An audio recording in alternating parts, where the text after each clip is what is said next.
નમસ્કાર. ચાલો આજે ઇલેક્ટ્રિકલ એન્જિનિયરિંગના એક બહુ જ રસપ્રદ કોન્સેપ્ટ વિશે વાત કરીએ. એ છે વોલ્ટેજ રેગ્યુલેશન. સાંભળવામાં કદાચ થોડું ટેકનિકલ લાગે, પણ આપણે એને એકદમ સરળ ભાષામાં સમજીશું. ચાલો જોઈએ કે આ આખરે છે શું અને કેમ આટલું બધું મહત્વનું છે.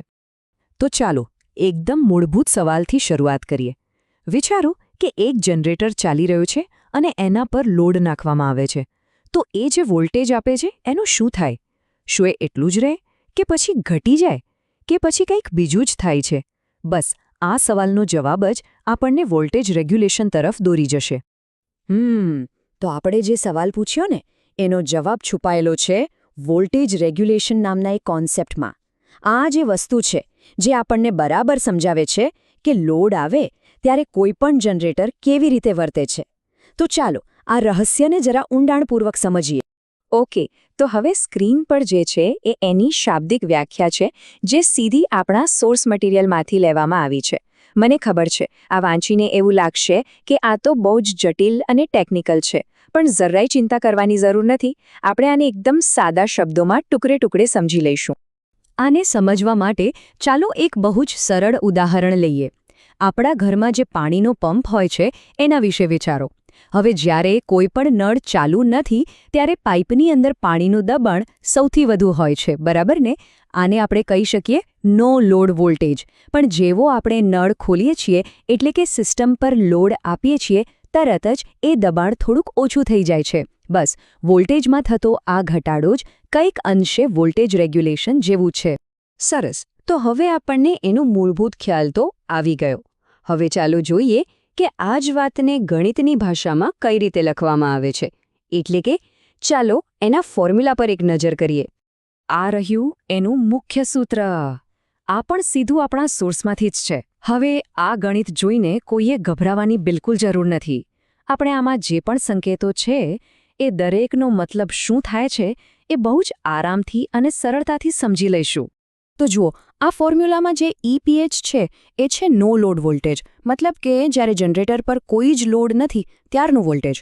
અને બીજું છે VPH, જે છે ફૂલ લોડ વોલ્ટેજ, એટલે કે જ્યારે જનરેટર પોતાની પૂરી તાકાતથી કામ કરી રહ્યું હોય ત્યારનું વોલ્ટેજ. બસ આ બંને વચ્ચેનો જે તફાવત છે એ જ આપણને વોલ્ટેજ રેગ્યુલેશન બતાવે છે. પણ વાર્તા અહીં પૂરી નથી થતી. આખી રમતમાં માત્ર લોડ કેટલો છે એ જ મહત્વનું નથી. એક બીજું પણ બહુ જ મહત્વનું પરિબળ છે જે આખા ખેલને બદલી શકે છે. ચલો જોઈએ કે એ શું છે. આ રહ્યું એ રહસ્ય. સોર્સ કહે છે કે વોલ્ટેજ રેગ્યુલેશન ખાલી લોડ કરંટ પર જ નહીં, પણ લોડના પાવર ફેક્ટર પર પણ આધાર રાખે છે. એટલે કે લોડ કેટલો છે એના કરતાં પણ લોડ કેવા પ્રકારનો છે એ વધુ મહત્વનું બની જાય છે. અને આ પાવર ફેક્ટર આખી ગણતરીને, આખા પરિણામને ઉલટાવી શકે છે. અને આ પાવર ફેક્ટરના કારણે જ આપણને બે તદ્દન અલગ જ પરિણામો જોવા મળી શકે છે. એક છે પોઝિટિવ રેગ્યુલેશન અને બીજું છે નેગેટિવ રેગ્યુલેશન. હા, એક જ સિક્કાની આ બે અલગ અલગ બાજુઓ છે. ચાલો આ બંને વચ્ચે શું ફરક છે એને બરાબર સમજીએ. તો જો મોટાભાગના કેસમાં, જેમ કે કોઈ મોટર કે એવો કોઈ સામાન્ય લોડ હોય, ત્યારે પાવર ફેક્ટર લેગિંગ અથવા યુનિટી હોય છે. આવા સંજોગોમાં વોલ્ટેજ હંમેશા ઘટે છે. આને જ કહેવાય છે પોઝિટિવ રેગ્યુલેશન. પણ હવે ખરી મજા આવશે. અમુક ખાસ પ્રકારના લોડમાં પાવર ફેક્ટર લીડિંગ હોય છે અને અહીં કંઈક એકદમ ઊંધું થાય છે. વોલ્ટેજ ઘટવાને બદલે ખરેખર તો વધી જાય છે. આશ્ચર્યજનક છે. આ ટેબલ આખી વાતને એકદમ સરળ બનાવી દે છે. ટૂંકમાં, પાવર ફેક્ટર લેગિંગ કે યુનિટી? તો સમજો કે વોલ્ટેજ ઘટશે અને રેગ્યુલેશન થયું પોઝિટિવ. અને જો પાવર ફેક્ટર લીડિંગ હોય તો વોલ્ટેજ વધશે અને રેગ્યુલેશન કહેવાશે નેગેટિવ. બસ આટલું જ યાદ રાખવાનું છે. તો આ બધી વાતનો સાર શું છે? નિર્ણાયક મુદ્દો એ છે કે વોલ્ટેજ રેગ્યુલેશન એ ખાલી ગણતરી કે કોઈ આંકડો નથી. એ તો અલ્ટરનેટરના પરફોર્મન્સ માટે એક વાઇટલ સાઇન જેવો છે. એ આપણને જણાવે છે કે વાસ્તવિક દુનિયાના અલગ અલગ પ્રકારના ઇલેક્ટ્રિકલ લોડ હેઠળ એ કેવું પ્રદર્શન કરશે, કેટલું સ્થિર રહેશે.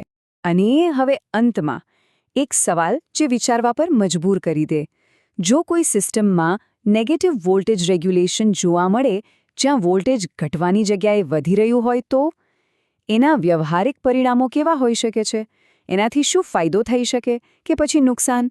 આના પર જરૂર વિચારજો.